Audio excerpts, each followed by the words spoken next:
Here is the nail in the coffin sentence.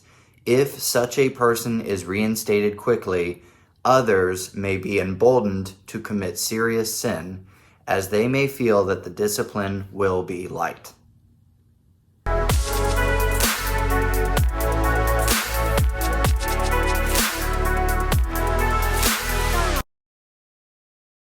Today's going to be a super short and very direct message to people who have either been disfellowshipped, are currently disfellowshipped, and in the process of getting reinstated.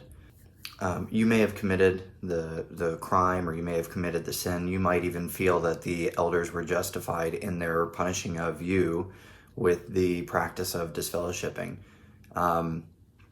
So let's just say you grant them that.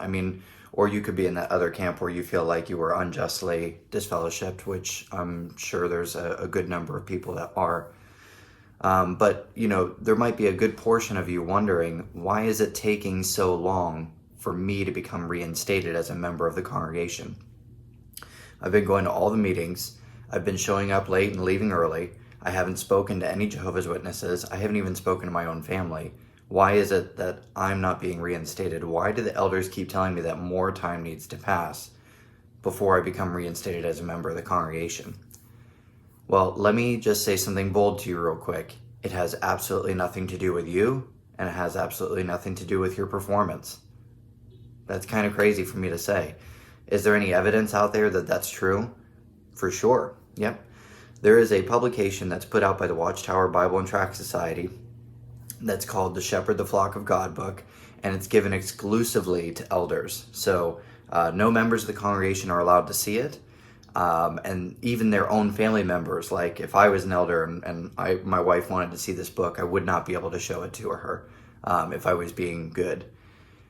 So, they keep this information from the rest of the rank and file everyday Jehovah's Witness, aka in this situation, possibly you, because they have their own secret set of rules and different standards that they hold themselves to and that they hold the everyday Jehovah's Witness to.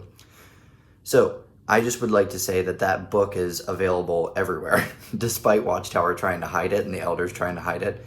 You can find it with a simple Google search.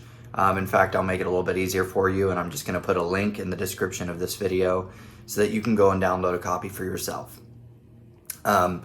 So real quick, what I want to do, I want to bring it back to, it has nothing to do with you, and it has nothing to do with your performance as far as you getting reinstated as a congregation member.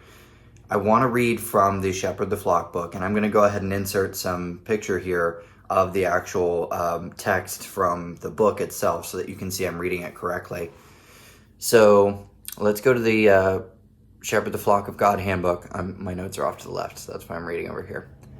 Okay, so this is called the procedure for reinstatement hearing. All right, so I'll try and read fast. After offering prayer without the person present, the committee will invite the disfellowshipped or disassociated person into the room. The committee should endeavor to put him at ease, commending him for his progress and desire to be reinstated. In imitation of Jehovah, the elders will convey their desire to be helpful and to treat the person with tenderness. And then they quote Isaiah, Acts, and like 2 other verses. Okay, they also say they must listen patiently and not draw conclusions before they've heard all the evidence. The chairman invites the person to make a personal statement. The committee should seek to determine what his conduct was during the time that he was disfellowshipped or disassociated and should ascertain his attitude. The person is then excused from the room while the committee deliberates. So there's a few weird things in there about that. I love how, okay, it's nice that they're trying to make you feel at ease and that they're trying to commend you for wanting to be reinstated. Okay, that's fine. Here's where I start to, my eyebrow starts to raise up a little bit. They must listen patiently and not draw conclusions before they've heard all the evidence. I would think that the evidence would have been heard at the judicial committee meeting, when you were initially disfellowshipped. So I'm trying to figure out what evidence we're trying to ascertain now. So you've already been disfellowshipped. Let's say you've been going to the meetings. Let's say you've, again, not been talking to Jehovah's Witnesses and you haven't been even speaking to your family. You've been a good disfellowshipped person, as weird as that sounds. So what evidence are they trying to obtain at this point? And then the other sentence in there, they should seek to determine what his conduct was during the time that he was disfellowshipped or disassociated, and should ascertain his attitude. So even though you went to the elders because you felt broken over your sin, and you may have confessed something to them, and they disfellowshipped you, you already showed repentance in that step. You went to them in humility and you confessed your sin, basically. Now we have to further review your behavior after you've been disfellowshipped for many months. Now, we're going to go back to the text, and here's where it starts to get chilling, because I'm going to prove to you that it has nothing to do with your performance. So we're going to go down to paragraph 6. It says, the committee should be careful to allow sufficient time, perhaps many months, a year, or even longer, for a disfellowshipped or disassociated person to demonstrate that he is genuinely repentant. Many months, a year, or even longer, for you to show that you're genuinely repentant. What are we even talking about here? I mean, this is not Christianity. This is not the love of Christ. This is not God's one true organization. I want you to just go to Luke 15, 11 through 32. You read the parable of the prodigal son, and you tell me if it lines up with anything that they have in here. Again, I'm not going to do that reading. You may do that on your own. So that is Luke 15, 11 through 32. We're going to continue reading because, again, we're going to show that it has nothing to do with you. The committee should be especially cautious in some cases. For instance, the wrongdoer may have been deceptive, may have secretly practiced wrongdoing over a long period of time, or may have been repeatedly dealt with judicially in the past for the same or other wrongdoing. Here is the nail in the coffin sentence. If such a person is reinstated quickly, others may be emboldened to commit serious sin, as they may feel that the discipline will be light. Are you kidding me? If such a person is reinstated quickly, in other words, too quickly, others may be emboldened to commit serious sin, as they may feel that the discipline will be light.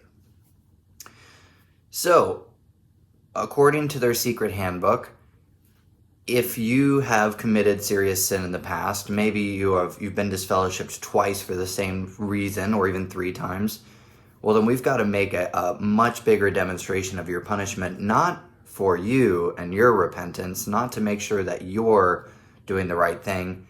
It's so that others don't feel like they will have the liberty to sin in any way they want, because they see the punishment is severe for someone who has done it once or multiple times. So this is, I mean, if this doesn't get your wheels turning, if you're currently disfellowshipped and in the process of getting reinstated, it really should get your wheels turning. You should go and download that Secret Elders Handbook. It's not apostate material. It is Watchtower through and through. You can read through it and just see all the stuff that's being hidden from you. And why should it be hidden? Why are you playing by rules that you don't know exist? Yeah, it's a super short and sweet episode today, guys.